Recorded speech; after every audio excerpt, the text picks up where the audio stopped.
त्योहारों का मौसम शुरू हो चुका है। जल्द ही रक्षाबंधन है और इसके साथ ही गणपति का भी आगमन हो जाएगा। अच्छा, अब जब बात गणपति की हो रही है तो महाराष्ट्र का तो जिक्र होगा ही, क्योंकि महाराष्ट्र में सबसे ज्यादा धूमधाम से गणपति का त्योहार मनाया जाता है। इसको लेकर तैयारियां अभी से शुरू हो चुकी है, लेकिन महाराष्ट्र के अलग अलग हिस्सों से कुछ ऐसे मामले सामने आए हैं जिसने सबको हैरानी में डाला। दरअसल आपको बता दें कि महाराष्ट्र में गणपति का आगमन शुरू हो चुका है। कहीं 22 फीट की प्रतिमा लाई जा रही है तो कहीं अलग अलग ऊंचाइयों के प्रतिमाएं लाए जा रहे हैं। लेकिन इसी बीच महाराष्ट्र के एक इलाके में ऐसी घटना हुई जिसने सबको झकझोर कर रख दिया और हिंदू समुदाय के लोग गुस्से में हैं। इस घटना को लेकर हिंदू संगठनों में भारी आक्रोश फैल गया है। वास्तव में माझगांव सार्वजनिक गणेशोत्सव मंडल की ओर से आयोजित आगमन समारोह पूरे उत्साह के साथ चल रहा है। भव्य शोभा यात्रा ढोल ताशों और जयघोष के बीच में मंडप की ओर बढ़ रही थी। प्रतिमा मंडप के बेहद करीब पहुंची। प्रत्यक्षदर्शियों के अनुसार तभी पास की एक इमारत से शोभा यात्रा पर अंडे फेंके गए। इस घटना से भगवान गणेश जी के भक्तों और सकल हिंदू संगठनों में भारी आक्रोश फैल गया। कुछ समय के लिए इलाके में तनावपूर्ण माहौल बन गया। मौके पर तैनात तनाव बढ़ता देख मौके पर तैनात पुलिस ने तत्काल हस्तक्षेप किया।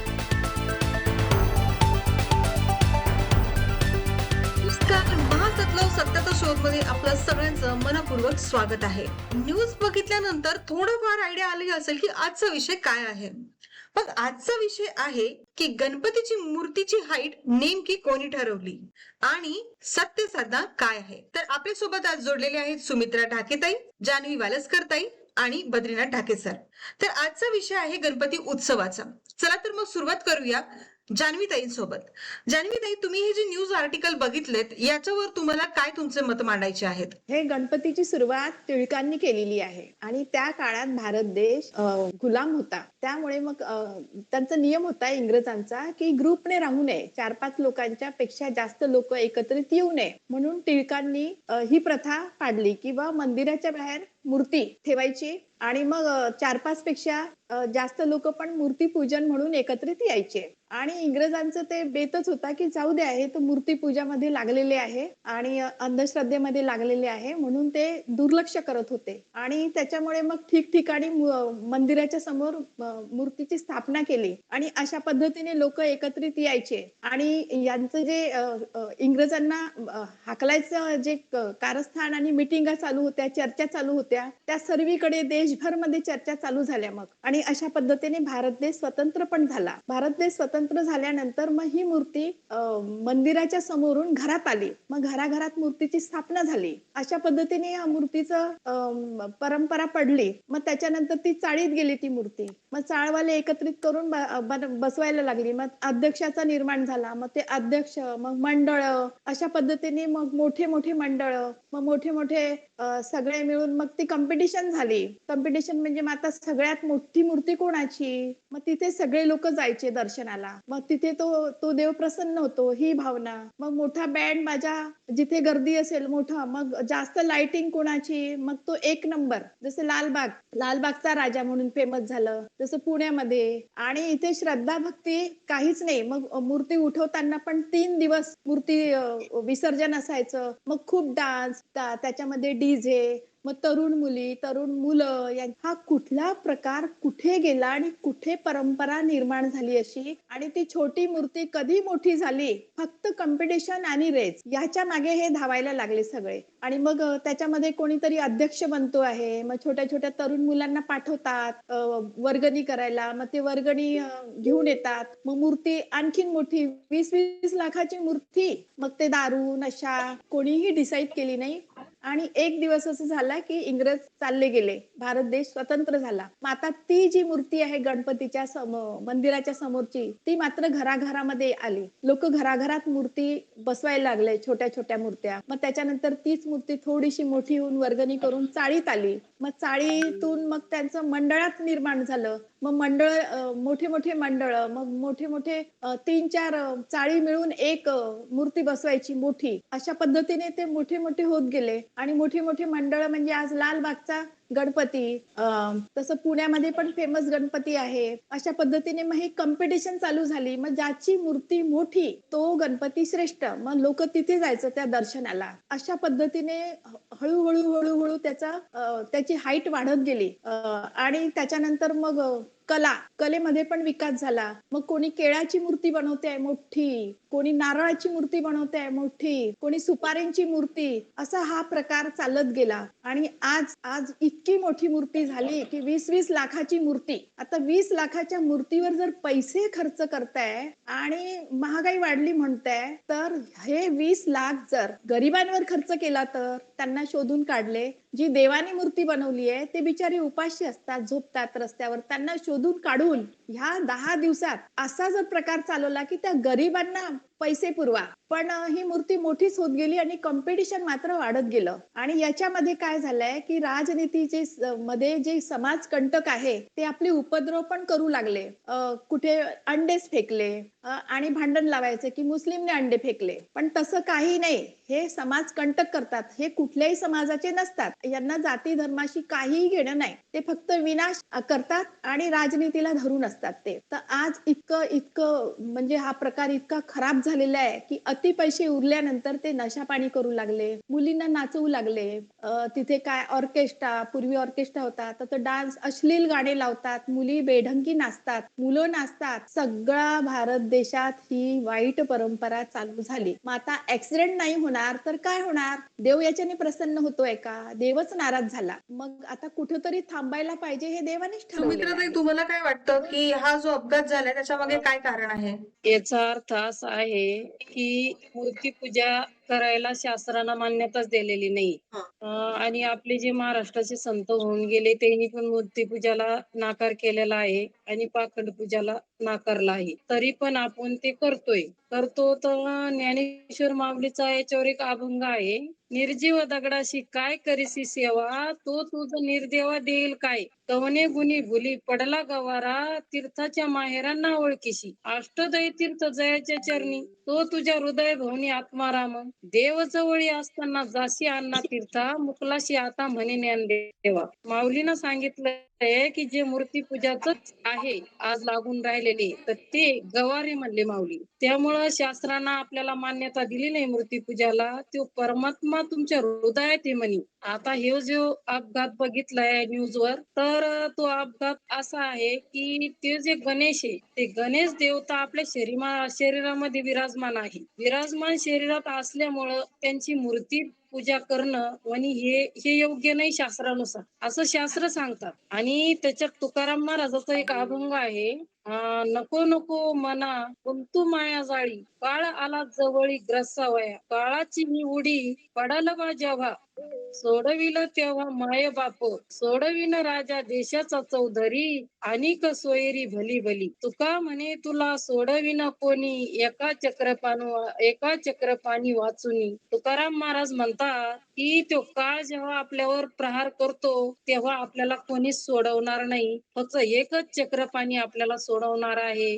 तर माऊलीना पण हरिपाठात सांगितलेलं आलं, एक हरी आत्म जीव शिव समावायच्या दुर्गमानं घाली मन. त्याच्यासाठी माऊलीने सांगितले, जप तप कर्म क्रियाने मग धर्म वावगाची शर्म व्यर्थ जाय. आता जे मूर्ती पूजा करायले, आता हे गणपतीची मूर्ती बसवायले, तर मूर्ती पूजा वावगाची शर्म व्यर्थ सांगितलेत ना संतांनी पण. तर संतांनी जर व्यर्थ सांगितलं ना, आपण जर करू राहिलो, शास्त्रच याला मान्यता देत नाहीये आणि आपण ते करायला लागलो, तर मग तिथं कसं काय आपल्याला तिथं हे होणार आहे? काऊन की शास्त्रानुसार भक्ती केल्यावर सुख आपल्याला भेटणार आहे. जर तुम्ही शास्त्रानुसार भक्ती करीत नाही, जो हृदयात जो परमात्मा आहे, मूर्तीमध्ये भाव आहे, भक्तांचा भाव मूर्तीमध्ये आहे, पण मूर्तीमध्ये ती साधना नाही. मूर्तीमधून जी साधना पाहिजे त्या मूर्तीतला देव प्रसन्न करण्यासाठी, तर ती मूर्ती शेवटी मूर्ती आहे, निर्जीव आहे ती. तिच्यात काय हे नाही. कोणी जरी म्हणत असलं तिच्यात प्राण प्रतिष्ठा करतो आम्ही. प्राण प्रतिष्ठा जे करून मूर्ती स्थापन करतात, त्याच्या घरातलं कोणी जर समजा दिवंगत झाले, त्यांनी ते जिवंत करावं, किंवा गावातले लोक मरू देऊ नये. प्राण प्रतिष्ठावाल्यांनी त्याच्यात प्राण आणतो वापस. बरोबर आहे. हो. ही एक लोकांची भावना आहे. आता जेवढे लोक गेले अपघातामध्ये, आता त्याच ब्राह्मणांनी, त्या पंडितांनी त्यांच्यात प्राण प्रतिष्ठा करायला पाहिजे त्या लोकांमध्ये जे अपघातात गेलेले आहे. मग काय माहित, आपण मूर्ती पूजा कशामुळे करायची नाही म्हणालो की आपल्याला जे खरं शास्त्रात जे गीता शास्त्राने जी भक्ती सांगितलेली आहे की अर्जुनाला सांगितलं, अर्जुना जे शास्त्रविधीला त्यागून मनमाना आचरण करतात त्याला न कुठलं सुख मिळतं, न सिद्धी मिळती, न परमगती मिळती. मग आता हे कशामुळे मिळू शकत नाही? हे म्हणजे उघड सत्य आहे की आपण ज्यावेळेस शास्त्राच्या नुसार जर आपल्याला गीताशास्त्र सांगायला तर आपण जर तसं करतो का नाही, मग याचा अगोदर त्यांनी अगोदर स्वतः आत्मपरीक्षण करायला पाहिजे प्रत्येक जणांनी, जे परमार्थिक लोक आहेत, की आपण करतो हे खरं आहे का बापा?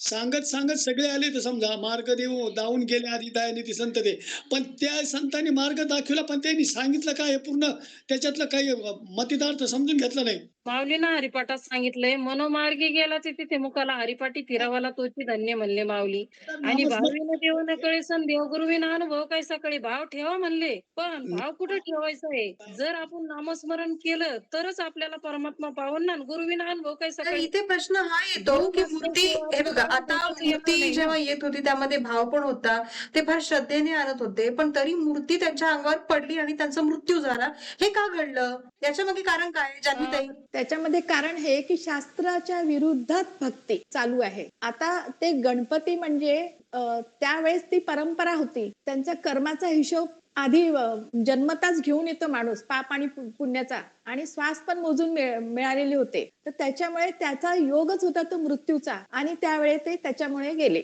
प्रत्येकाला मोजून श्वास मिळालेला आहे आणि कर्माचा हिशोब प्रत्येकाचा सोबतच असतो. ढाके सर, तुम्हाला काय म्हणायचं यावर? गणपतीचं नियोजन यासाठी केलं तरी एकत्र यासाठी, सगळं एकत्र यासाठी यांनी काय केलं, एकत्र आले त्याचा गैरफायदा घेतला. 10 दिवस गणपती बसतात, काही पत्ते खेळतात तिथं, दारू पितात, पण ते गैरफायदे. गणपती बसायच्या टायमाला दारू पितात, दारू पिऊन गणपती आणतात वाजीत गाजीत, आणि विसर्जन करताना सुद्धा वाजीत गाजीत दारू पिऊन जातात गणपतीला, गाणे लावून डीजे लावून हे लावून एकत्र यासाठी केलं, गैरफायदा घेऊन राहिले ना, त्याच्यामुळे अशी घटना होणारच या असं माझं. रामेश्वर बघस. मला काय म्हणायचं की बाबा गणपतीची जी साधना आहे, गणपतीचा जो मूळ मंत्र आहे ज्याला बीज मंत्र म्हणतात, हा मंत्र त्यांनी जपायला पाहिजे. तर त्यासाठी त्या सद्गुरूची अगोदर भेट घ्यावा लागेल.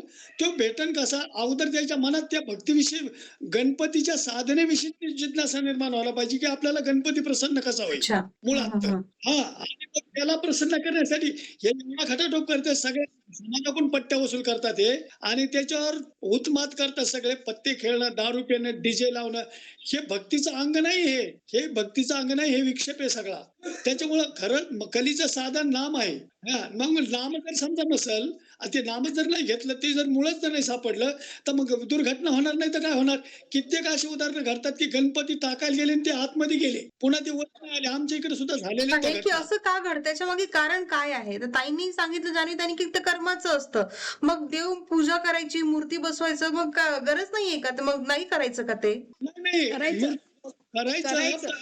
करायचं, पण तो गणपती कुठं आहे बर का? तो गणपती कुठं आहे बर का? त्या गणेशजीची साधना आपल्याला मिळायला पाहिजे. गणपती सत्य आहे, गणेशजी हे सत्य येतं, पण त्याची साधना आहे लोकांकडे नाही. मूर्ती हे साधन नाही, ते भक्तीचं गणेशजीला काय प्रसन्न साधन आहे करण्याचं. भक्तीचं? सर्व देवी देवतांच्या आधी गणपतीची पूजा करतात. तर तो गणपती कोणता? आदी गणेश. आदी गणेश. आदी गणेशची पूजा करायची आहे, आणि त्याची विधी गीतामध्ये दिलेली आहे. आता काय चाललंय सध्या? गीता अध्याय 16 श्लोक 23 आणि 24 मध्ये मनमाना आचरण करताय सगळेजण, आपल्या मनाला वाटलं तसं परंपरेनुसार. मग त्याच्यामुळे सगळे लोक दुखी झालेले आहे. असे अपघात होणारच, नियम नाही, काही नाही, ज्याला जसं वाटेल तसं करताय. तर त्याच्यामुळे आदी गणेश कोण आहे? तर तो आपल्या शरीरातच बसलेले आहे. तर त्या आदी गणेशची पूजा करायची. हे बघा, हे दिसतंय तुम्हाला चित्र? हे मूलाधार चक्रामध्ये आदी गणेश बसले आहे, जे संकट मोचन आहे. यांचा खराखुरा मंत्र तो तत्वदर्शी संत देतो. तो तत्वदर्शी संत गीता अध्याय 4 श्लोक 34 मध्ये आहे. तो अर्जुनाला म्हणतोय की हे अर्जुन, तुला तत्वदर्शी संताचा गीता सांगणारा म्हणतोय की तत्वदर्शीचा संतांचा तू शोध घे, आणि तो तुला खरा मंत्र देईल, आणि कपट भाव सोडून त्याला दंडवत प्रणाम कर, आणि आपले प्रश्न त्याला विचार. तो सांगेल तो मार्गाने तू त्या विधीने त्या सुखाला आणि मोक्षाला प्राप्त होऊ शकतो. तर तर हे आदी गणेश आपल्या मूलाधार चक्रात बसलेले अच्छा. आहे, दिसतंय. हम्म. याचा खराखुरा मंत्र ते तत्वदर्शी संत देतात. तर याचा मंत्र आहे, जसं आता आपल्याला प्रत्येकाला नाव आहे. जसं माझं नाव जान्हवी आहे, तर मला कोणी जान्हवी ताई म्हटलं तर मी लगेच बघेल. पण मला कोणी मंदाताई म्हटलं तर मी बघणार का? नाही बघणार. त्याच पद्धतीने यांचा खराखुरा मंत्र आहे. त्या विधीने जर तुम्ही हे केलं तर तुमचं सर्व संकटांचं निवारण होतं आणि सगळे देवी देवता आपल्या शरीरात आहे. आपल्याला कुठेही मंदिरात जायची गरज नाही. त्या समुद्रामध्ये जर पाहिलं तर नंतर गणपती अशा अलीकडे पाहिलेले आहेत लाटाने येऊन. नाही, गणपतीची स्थापना झालं, विसर्जन कशाला करायचं? गणपती हे विसर्जनाचा नाहीयेच. आपल्या शरीरामध्ये जे मूळ कमल मध्ये जो गणेश आहे, तो गणपती, त्याचं विसर्जन कधी होतं आपलं? आपले जेव्हा शेवटचा श्वास संपन्न आपलं शरीर फुकलं जाईल, ते भाव जागृती ठेवण्यासाठी ते हे केलेले. पण मंदिर मस्जिद मध्ये तुम्हाला तसा देव नाही भेटणार. तुम्हाला ह्या कलीचं साधन जे नाम सांगितलेलं आहे त्याला सद्गुरूकडे शरण जावं लागेल आणि ते तुम्हाला त्या नामाचा उपदेश करतील, त्यावेळेस तुम्हाला त्या नामस्मरणाने मुक्ती मिळवायची. गणपती स्थापनेला विरोध नाही, कारण कशामुळे गणपती शरीरात आहे. स्थापता कुठे होतो मी? ज्या दिवशी जन्मले त्या दिवशी त्या आतमध्ये शरीरात सगळ्या देवाची स्थापना झालेली. रावळे मंदिरे नांदतो देव हा आपुले अंतरी, असं एक भावपती सांगितलं आपल्याला. मूर्ती गणपती सांगितला का? मूर्तीतला सांगितला का? नाही. ज्ञानेश्वरीच्या पहिल्या प्रथम अध्याय त्यांनी ओविलेली की ओम नमो जे आद्या वेद प्रतिपाद्या जय जय ससोम वेद आद्या आत्मरूपा देवा तूच गणेशू, आत्मरूपा देवा तूच गणेशू सकलार्थमती प्रकाशू मने निवृत्ती दासू अवधारीजो. बरोबर आहे. म्हणजे आत्म्यालाच गणपती त्यांनी सांगितलेलं आहे की आत्मरूपानेच गणपती आपल्या आतमध्ये आहे. मग आता देवाचं मंदिर आत्मा आहे की नाही? मग तो आता गणेश आपल्या आतमध्ये ज्ञानेश्वर महाराजांनी उहिलेली ती खोटी होऊ शकते का? नाही होऊ शकत. म्हणजे इथं बरोबर आहे, ते जे करते ते त्यांच्या बुद्धीचा भाग आहे, पण तसं नाही करायला पाहिजे. आपल्याला इथं मनुष्यानं देवे दिला देह भजना गोमटा तोया झाला फाटा बाधिकेचा. म्हणजे फाटा म्हणजे वेगळा मार्ग फुटला, याचा मार्ग वेगळा आहे की नाही? नामस्मरण करून उद्धार करून घ्यायचा आपला. आणि आपण कर्मकांडाच्या मार्ग नादी लागलो, कर्मकांडाने मोक्ष होणार नाही आपल्याला नामानेच मोक्ष होणार आहे. त्याच्यासाठी आपल्याला सद्गुरू शोधा लागेल तसा. आणि लोकांनी जर हीच भक्ती कंटिन्यू ठेवली तर काय होणार? सद्गुरू वाचून सापडून सोय, बर का? सद्गुरू वाचून सापडून सोय धरावे ते पाय आधी. एक पण श्वास आपण शिल्लक घेऊ शकत नाही. पण परमात्माच्या शरणात जर आपण, आता तुकाराम महाराजांना सांगितलंय, तुका म्हणे तुला सोडविना कोणी, एका चक्र पाणी वाचून सोडी होणार नाही म्हणले तुकाराम महाराज. तर हे श्वास आपल्याला मोजून टाकलेले. आज जी दुःखद घटना झालेली आहे त्याचं खूप दुःख झालेलं आहे सगळ्यांना आणि खूप वाईट वाटायला लागलं. आता ती मूर्ती पडली का? एवढ्या वर्षापासून सगळेजण एवढी भक्ती करताय, मूर्ती बसवताय घरात बाहेर एवढा, आणि मूर्तीचा आकार वाढत चालला. मग एवढं मोठं संकट का आलं? मग त्या गणपतीने वाचवायला नाही पाहिजे का? मग सगळ्यांनी जर श्रद्धाभाव आहे, पण ती शास्त्रानुसार जर तुम्ही भक्ती केली तर आज त्यांचा मृत्यू पण लिहिलेला होता, तरी त्या परमात्म्याने टाळला असता, त्या आदी गणेशने. कारण की शास्त्र काही वेगळंच सांगताय आणि तुम्ही लोक करतात काही वेगळंच. मग ते होतं तसंच ना, की शास्त्राच्या विरोधात जे होतंय ते आता तुम्हाला ऍक्सिडेंट होणार, मूर्तीच गेली. आता विचार करा, जर ते मूर्ती देव आहे तर ते मूर्तीचा स्वतःचा ऍक्सिडेंट झाला तर माणसाचा, त्याच्या भक्ताचा तर झालाच ना. मग याच्यावरून आपल्याला काय शिकायला मिळते की शास्त्रानुसार भक्ती करा. आज आपल्याला शास्त्र उघडायची वेळ आलेली आहे. त्यासाठी तत्वदर्शी संतांचा शोध घेणं गरजेचं आहे. संत रामपालजी महाराज हरियाणामध्ये आहे आणि तोच संत, तोच पूर्ण परमात्मा कबीर पण असतो. तो या आधी पण आला होता. त्यावेळेस या संतांना भेटलं त्यांनी, म्हणून ते संत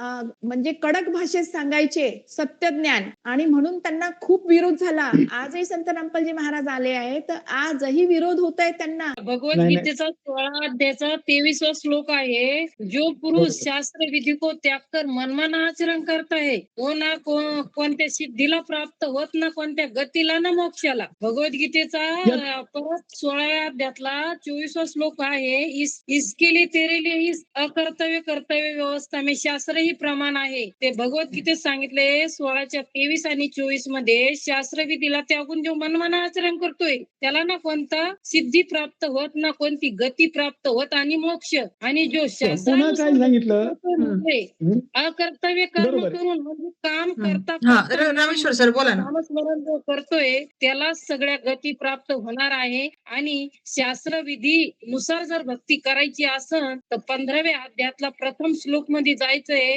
की 15व्या अध्यायात मध्ये उलटा लटका हुआ वृक्ष आहे. त्या वृक्षाची जो पानापासून तर फांद्यापर्यंत मुळापर्यंत जो जाणं तो तत्वदर्शी संत आहे. मग 4थ्या अध्यायातला 34व्या श्लोकात तत्वदर्शी संत कोण आहे? संत रामपालजी महाराज तत्वदर्शी संत आलेले आहे. त्यांनी आज मुळापासून तर फांद्यापर्यंत पानापर्यंत सगळी ओळख दिलेली आहे. आणि त्या तत्वदर्शी संताच्या शरणात जाऊन तुम्हाला 17व्यातल्या 23व्या श्लोकात दिलेला आहे की ओम तत्सत इति निर्देशित ब्राह्मणी त्रिवेद समर्थ या 3 नामाचा जप घेऊन ओम तत् आणि सत या 3 नामाचा नामस्मरण घेऊन तुम्हाला मोक्ष पण प्राप्त होईल. शेवटला 16व्या अध्यायाचा 62 श्लोक आहे. हे भारत सब प्रकार से उस परमेश्वर के ही शरण में जा, उस परमात्मा की कृपा से ही तू परम शांति को सनातन परम धाम को प्राप्त होगा. म्हणजे स्वतः गीता ज्ञानदाता सुद्धा सांगतोय तत्वदर्शी संतांच्या शरणात जाय, त्यांना दंडवत प्रणाम कर आणि त्या परमात्म्याच्या शरणमध्ये जाऊन तुला मोक्ष होईल, परम धामाला प्राप्त होशील, म्हणजे त्या सतलोकाला प्राप्त होशील असं गीता ज्ञानदाता सुद्धा सांगतोय. हे काही मनमाना नाहीये. आणि माऊलीनं पण सांगितलेलं आहे मनोमार्गी गेला तिथे मुकाला हरिपाठी फिरावाला तोची धन्य. ते म्हणले मनाच्या माग जो जातोय मनोमार्गी जो शास्त्राविधीला त्यागून जो भक्ती करतोय तर त्याला जो हरिपाठी स्थिर राहत नाही, हरीच्या पाठावर स्थिर नाही राहत, त्याला ना कोणती गती होणार ना त्याला मोक्ष होणार ना त्याला बिलकुल काहीच त्याचं ते मृत्यू सुद्धा वाचू शकत नाही. आणि ऋग्वेदात पण सांगितलेलं आहे, ऋग्वेदात सांगितलेलं आहे की तो परमात्मा ज्याचं आयुष्य पण संपलेला आहे तर त्याला 100 वर्षाचं आयुष्य देऊन परमात्मा त्याला परत पुनर्जन्म देतात. म्हणजे असं त्या परमात्माचं विधान आहे. हे वेदात पण सांगितलेलं आहे. आणि 4 वेद 18 पुराण 6 शास्त्र हे हरीची महिमा गातात. हे काही आमचं खोटं नाही. आम्ही एक पण शब्द खोटा दाखवणार नाहीये. आमच्या रामपालजी महाराज आमचे गुरु आहे, सद्गुरूंनी आम्हाला सगळे शास्त्राचं ज्ञान दिलेलं आहे. आम्ही शास्त्रानुसारच सगळं सांगणार. आणि जे आता हे जे मूर्तीपूजा करतात यांच्याकडे कोणतं शास्त्राचं ज्ञान आहे हे त्यांनी आम्हाला दाखव. आणि समोरासमोर डिबेट मध्ये या ही आमची तयारी आहे डिबेट मध्ये येण्याची. आणि त्यांनी पण समोरासमोर शास्त्र घेऊन या आमच्या समोर, आम्ही डिबेट करायला तयार आहे. त्रिगुणी मायेच्या द्वारे ज्याचं म्हणजे हरण झालेलं आहे, त्रिगुणी मायेद्वारे ज्ञान हरण झालेलं आहे. त्रिगुणी मायेच्या द्वारे ज्याचं ज्ञान हरण झालेले आहे ते मनुष्यातनी दूषित कर्म करणारे मूर्ख लोक मला बी भजत नाहीत. म्हणजे गीता ज्ञानदाता सांगायला की त्रिगुणी माया याच्यामुळे हे सगळ्या गोष्टी चालल्या. हे जे पाखंड पूजा चालली की त्रिगुणी मायेच्या याच्यामध्ये भ्रमित झालीत लोक, समजायला द्यायला कोणाची माया आणि काय आहे. म्हणून माऊली म्हणली त्रिगुण असर निर्गुण आहे सार सार सार विचार हरिपाठ. बरोबर आहे. मग आता मग संतांचेच प्रमाण मानतात, इतके सांगतात बी ते आचरणात आणत नाही किंवा त्याला समजून घेत नाही. बरोबर की नाही. मग त्याच्यामुळे आपल्याला अगोदर ते संतांचा शोध घ्यावा लागेल. अर्जुनाला सांगितलं अर्जुना तू त्या तत्वदर्शी संत महात्म्याला शरण जाऊन निष्कपट भावाने दंडवत प्रणाम करून तू त्यांना त्या प्रश्न विचार की माझा उद्धार कसा होईल, ते कोणतं नाम आहे ते मला द्या. म्हणजे मग तुला ते नाम देते, ते ज्ञान पूर्ण परमात्म्याचं ज्ञान सांगते, तुला प्रत्येक देवी देवताचा टप्पा सांगते गतीचा. मोक्ष नाही इथं मोक्ष पूर्ण मोक्ष फक्त ओम तत्सत इति निर्देश ब्रह्मणे मुखे त्रिविध स्मृत या त्रितस्य नामाला त्या नामाला सच्चिदानंद घन परमात्म्याचं नाम सांगितलेलं आहे. ते मग हे सगळे देवता सच्चिदानंद घन देवता परमात्मा आहेत का? नाही. ते सर आपल्याकडे इथे वेळेचा अभाव आहे, त्याकरता मला एक शॉर्ट मध्ये सांगा, जर हे ज्ञान सर सोनाला समजून घ्यायचं असेल तर काय करावं लागेल? संत रामपालजी महाराज ऍप डाउनलोड करा आणि रोज संध्याकाळी 7:30 वाजता साधना चॅनल बघा. एक कबीर परमात्मा आम्ही सांगते, कबीर परमात्माची वाणी आहे, मनुष्य जन्म दुर्लभ आहे, मिले न बारंबार, तरवर्षी पत्ता तूट गिरे बहुरणा लागता दार. मनुष्य जन्म इतका दुर्लभ आहे म्हणले ते बारंबार भेटत नाही. आणि परमात्माला ते पण सांगितलं नर शेती पसवा की जे गद्दा बैल बनाई, 56 भोग कहा मन बोरे काही कुरडी चरणे जाई. म्हणजे आपण पशु पक्ष्याच्या योनीला गेल्यावर आपण काहीच मुखाना बोलू शकणार नाही. आज आपण म्हणतो संसार करायचा, आपल्याला आज हे कमवायचं ते कमवायचं, पण हे तर कमावून येतं तर ते काय करताच कमायचंय फक्त. पशु पक्षी सुद्धा पोट भरून राहिले. तसं मनुष्य जन्म कशासाठी दिलेला आहे आपला? ते दुर्लभ आहे म्हणले, ते मिले ना बारंबार. त्याच्यासाठी काय घ्यायचंय? राम नाम कडवा लागे मीठे लागे दाम, दुईदा में दोनों गए माया मिली ना राम, कबीर साहेब म्हणले. त्याच्यासाठी सद्गुर शरण आई, आने से आई टली बला, जो भाग्य में सुली लिखी हो काटे में टल जाए. जे भाग्यात सुळी जर लिहिलेली असं म्हणले तर ह्या नामाना ती काट्यामध्ये टळण आणि आपला जन्म मृत्यू याच्यातून वाचन. आणि आज आपलं भक्तीसाठी परमात्मा आयुष्य सुद्धा या मंत्रानं वाढून भेटत. ज्ञानगंगा पुस्तक ऑर्डर करा, ज्ञानगंगा पुस्तक वाचा, जगण्याचा मार्ग वाचा, आपल्याला जीवन कसं जगायला पाहिजे, आपण जगू कसं राहिलो हे पण आपण त्याच्यातून बघू शकता. आणि त्याच्या 16 गुण दिलेले, आपण वागायचं कसं या संतांनी पण आपल्याला सांगितलेलं आहे की आपण वागायचं कसं. पण आपण त्या संतांचे बी विचार घेत नाहीये. पण आज संत रामपालजी महाराज साक्षात परमात्मा आलेले आहे धरतीवर, कबीर साहेबाचे अवतार आलेले आहे. तेच आपल्याला सत्य सांगू राहिले. आणि संत निघून गेल्यावर आपण त्यांचा इतिहास रचितो, ते काही फायदा नाही इतिहास रचून. माऊलीला एवढा त्रास झाला, तुकाराम महाराजाला एवढा त्रास झाला, लोकांनी त्याला दगड गोटे मारले त्या टायमाला, आज त्याची पूजा करायला लागले, काय फायदा आहे? आज साक्षात संत आलेले. हे संत जर आपल्या पृथ्वीवर येऊन नसते गेले म्हणले तर आता लोक हे संसार जळून मेला असता म्हणले, खाक झाला असता. तर तसे आज रामपालजी महाराज आलेले आहे. तर त्यांना तुम्ही ओळखा, त्यांचं ज्ञान घ्या आणि त्यांच्या चरणात या. हीच आमची कळकळीची प्रार्थना आहे तुम्हाला. त्यासाठी लोकशाही चॅनल बघा, सकाळी 5:55 सत्संग येतो. युट्यूबला वगैरे आहे का त्यांचं?